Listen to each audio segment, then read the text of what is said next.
Bonjour, aujourd'hui nous allons travailler Sirsasana, la posture sur la tête, deux options. Je vous montre deux variations de cette posture. À vous de travailler peut-être avec des coussins, un matelas, peut-être avec quelqu'un qui vient vous assurer ou peut-être avec le mur pas loin. On commence par la première option. Donc j'entrelace les doigts ensemble, je garde le petit doigt à l'intérieur des mains ici pour pouvoir libérer mes mains rapidement si je viens à tomber.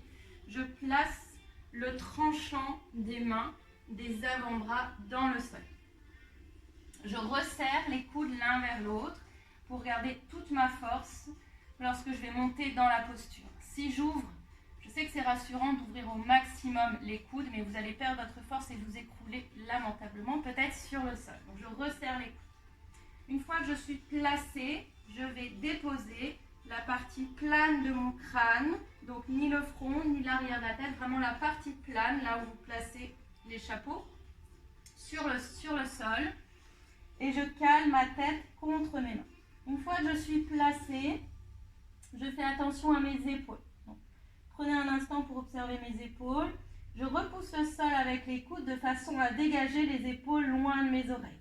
Ma nuque reste longue, le poids de mon corps n'est pas sur ma nuque ni sur mes cervicales, mais sur mes avant-bras et sur mes deux coudes. Lorsque je suis placée, je serre le ventre au maximum. Je crochette les pieds dans le sol, je pousse les fesses vers le plafond, les genoux décollent hors du tapis. Option 1, je suis ici, peut-être que ce sera tout pour vous, pour aujourd'hui. Dans ce cas-là, on réessaye plusieurs fois. Pour rentrer dans la posture, j'avance tranquillement mes pieds vers mon visage de façon à déposer mes fesses au-dessus de mes épaules. Je garde la nuque longue, les épaules sont toujours loin des oreilles. En fonction de votre souplesse, vous vous arrêtez lorsque vous ne pouvez plus avancer. Je replie une jambe sur la poitrine, genou sur la poitrine. Donc ma poitrine se trouve ici. Ma poitrine, elle n'est pas là, quelque part vers le plafond. Elle est vraiment beaucoup plus basse. Une fois que je suis placée, je presse mes avant-bras, mes coudes dans le sol. J'engage mes abdos de façon à décoller le second pied hors du sol. Je ramène les genoux ensemble près de la poitrine. J'engage au maximum. Je reste ici pour trouver mon point d'équilibre. Je continue de presser le bord tranchant, les avant-bras, les coudes dans le sol. Je serre les genoux ensemble pour engager. Je reste 3 respirations dans cette posture. Encore pour 3, pour 2 et pour 1. Peut-être qu'on redescend tranquillement. Si c'est OK, vous allongez les jambes en contrôle. Continuez de repousser le sol avec les avant-bras, avec les coudes. On serre le ventre au maximum et respirez. Pas d'apnée ici, allongez la respiration. Pour redescendre, j'évite de m'écrouler, je soigne la descente, je replie les jambes, je redépose les pieds dans le sol, fesses sur les talons, bras dans le sol, front dans le sol, balasana.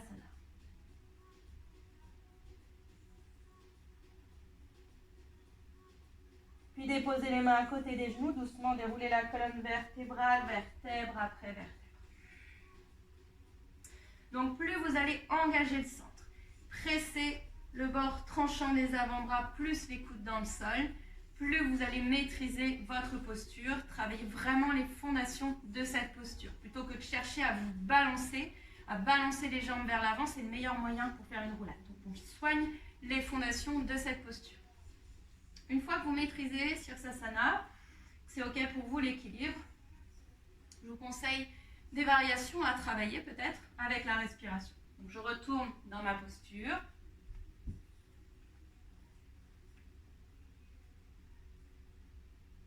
Une fois que vous êtes complètement en haut, vous restez 5 respirations. Engagez le souffle. Au bout de la 5e respiration, vous amenez les jambes parallèles au sol, les pieds sont pointés. On reste 5 respirations ici, la nuque est toujours longue. Puis je descends les orteils à 2 cm du sol. 2 cm, c'est pas 10. Je reste 5 respirations, si c'est OK, je remonte. Et je reste 5 respirations. Je redescends. 5 respirations. Et je retrouve Balasana. C'est ok pour vous? Vous avez encore du jus? Ok. Seconde option, ce qu'on appelle le tripode. Donc le tripode demande le même engagement du centre, le même dégagement des épaules loin des oreilles. Je place la partie plane de mon crâne sur mon tapis et je dépose les mains entre mon visage et mes genoux de façon à pouvoir les voir. Mes coudes sont aimantés l'un vers l'autre. J'évite d'avoir les coudes qui s'écroulent vers l'extérieur. Mes coudes restent forts et s'attirent l'un vers l'autre. Je repousse le sol avec les mains, mes épaules restent loin de mes oreilles. La nuque est longue. Je crochette les pieds dans le sol, je pousse les fesses vers le ciel, genoux hors du tapis. Si c'est ok pour moi, j'avance vers mon visage. Je dépose un genou sur le bras droit. Peut-être le second. Je connecte les pieds ensemble, je reste ici 3 respirations pour trouver mon point d'équilibre. Si c'est ok pour moi, je ramène les 2 genoux l'un contre l'autre devant la poitrine et j'allonge les jambes vers le plafond. Regardez mes coudes, ils restent aimantés l'un vers l'autre.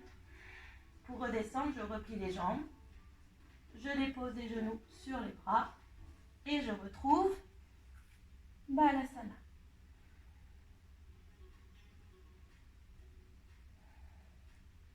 Donc, même chose que pour la première option, les épaules restent loin des oreilles. Engagez le centre au maximum. Plus vous allez engager le centre, presser dans le sol, plus vous aurez une fondation solide et vous pourrez développer, déplier les jambes vers le ciel. N'oubliez pas de presser les genoux ensemble pour engager un peu plus le ventre et surtout respirer. Allongez la respiration, plus vous restez en apnée, plus vous allez vous crisper dans la posture et c'est à partir de ce moment qu'on tombe, qu'on s'écroule sur le tapis. Je vous souhaite une bonne pratique, entraînez-vous et à bientôt pour les transitions.